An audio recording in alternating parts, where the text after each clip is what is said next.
Hello viewers की हाल चाल ने वधिया हो ठीक ठाक हो वीवर असी अज आए हैं जी अपने गाँव के तालाब से बच्चा इतने मझां चार रहा जी मझां नवा रहा वेखो किनियां इंजॉय कर रही ने मझां मौसम भी उत्थों इंजदा है और पूरा इंजॉय वाला माहौल है जनाब।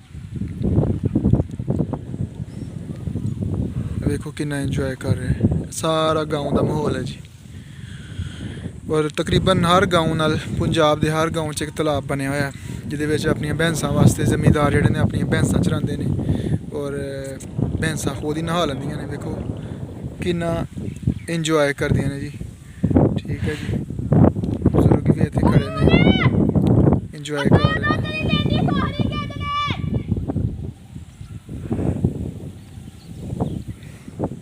बहुत ही इंजॉय वाला मौसम है जी, बड़ा ज़बरदस्त। देखो और इंजॉय करो और दसना जरूर तुहानूं किवें दा लग्गिया। Thank you.